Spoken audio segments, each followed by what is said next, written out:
అందరికీ హాయ్ అండి. Welcome back to my channel. ఈరోజు ముఖ్యంగా మన వీడియో వచ్చేసి తల్లికి వందనంకి సంబంధించి ఒక లేటెస్ట్ అప్డేట్ అయితే వచ్చిందండి. చాలా మటికి మనకి యూట్యూబ్ ఛానల్‌లో కూడా చాలా వరకు ట్రెండ్ అయితే అవుతుంది కదా!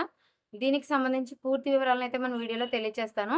అయితే మనకి తల్లికి వందనానికి అఫీషియల్‌గా కూడా డేట్ అయితే మెన్షన్ చేయడం జరిగింది. దానిని కూడా ఈ వీడియోలో అయితే డిస్కషన్ చేయడం జరుగుతుందండి. అయితే ఎవరు అర్హులు, ఎవరు అనర్హులు, అసలెప్పుడు నిజంగా పడతాయి, ఎవరికి పడతాయి, ఎవరికి పడవనేది కూడా ఈ వీడియోలో మనం తెలుసుకోవచ్చు. అయితే ఈజీగా ఎలా తెలుసుకోవాలనేది కూడా నేను మీకు తెలియచేస్తాను. ఎవరైనా మన ఛానల్ కొత్తగా చూస్తున్నట్లయితే సబ్స్క్రైబ్ చేసుకోండి. వీడియో నచ్చినట్లయితే లైక్ చేయండి, షేర్ చేయండి, కామెంట్ చేయడం మాత్రం మర్చిపోవద్దు. ముఖ్యంగా వచ్చేసి మనకి తల్లికి వందనం అనేది ఈ ఈసారి మనకి జూన్ 19వ తారీఖున ఇస్తానని చెప్పేసి చంద్రబాబు నాయుడు గారు మనకైతే ఒక సభలో చెప్పడం జరిగిందండి. ఆ సభలో ఏంటంటే ప్రతి ఒక్కరు ముగ్గురు లేదా నలుగురు పిల్లల్ని కనండి. వారికైతే 30,000 40,000 అయితే ఇస్తాము. మంత్లీ అయితే ఒక రూ. 1,000 ఇస్తాము అని చెప్పేసి గైడ్‌లైన్స్ తోటి చెప్పడం అయితే జరిగింది. అదే మీటింగ్‌లో తల్లికి వందనం కూడా ప్రస్తావించారాయన. జూన్ 19న అయితే మేము ఈ తల్లికి వందనం నిధులనైతే విడుదల చేస్తాము. అలాగే మీకు ఎప్పుడైతే మీకు తల్లికి వందనం నిధులు పడతాయో మీరైతే అందరూ కూడా ఈజీగా అయితే తీసుకోవచ్చు. మీ మీ అకౌంట్‌లకి అయితే పంపిస్తామని అయితే చెప్పారు. అలాగే ఆయన చెప్పింది ఇంకోటేంటంటే తల్లికి వందనానికి సంబంధించిన డబ్బులు కూడా మేము పెంచే ఆలోచనలో ఉన్నాము. విధి విధానాల్ని ఖరారు చేయాలని ఆలోచిస్తున్నాము.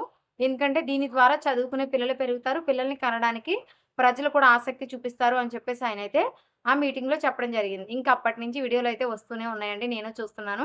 చాలా మందయితే లింక్ కూడా ఇస్తున్నారు చెక్ చేసుకోమని చెప్పి. ప్రస్తుతానికదే మనకి అఫీషియల్‌గా ఆయన చెప్పడమేనండి. ఆయన చెప్పినప్పుడు ఆ వన్ డే అయితే మనకి ఆ నెక్స్ట్ డే అయితే మనకి న్యూస్‌లో అయితే రావడం జరిగింది. ఆ తర్వాత ఇంకా ఎటువంటి అప్‌డేట్ అయితే లేదు. ప్రస్తుతానికైతే జూన్ 19 అని అనుకోవడం అయితే జరుగుతుంది. అయితే చాలామంది లింక్ అయితే ఇస్తున్నారు కదా! అది ఎన్‌బీఎం పోర్టల్ అండి. ఏ పథకానికి సంబంధించి అయినా సరే మనం అప్లై చేసుకోవాలన్నా, లేదా మనం అప్లై చేసుకుంది వస్తుందా లేదా అని తెలుసుకోవడానికి ఆ లింక్‌లో సచివాలయం స్టాఫ్ చెక్ చేస్తారు. అంటే మనకి 6 స్టెప్ వెరిఫికేషన్ ఉంటుంది కదా!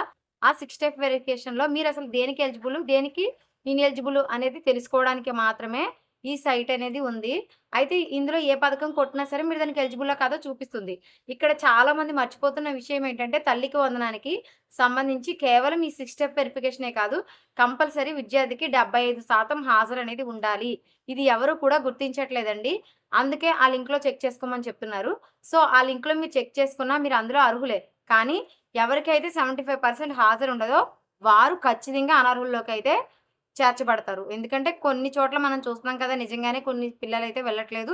అక్కడ హాజరు కూడా నమోదైతే అవ్వదు. సో, ఎందుకంటే ఇప్పుడు ఆన్‌లైన్ హాజరండి. సో, వాళ్ళు హాజరేస్తే ఇబ్బంది పడతారు కాబట్టి ఎట్టి పరిస్థితుల్లో హాజరైతే వెయ్యరు. సో, ఇలాంటి ప్రాసెస్‌లో అయితే ఈ తల్లికి వందనం మిస్ అయ్యే ఛాన్స్ ఉంది. ఇప్పుడు మీరు అందులో చెక్ చేసుకుంటే మీరు ఎలిజిబుల్ అని వస్తుంది.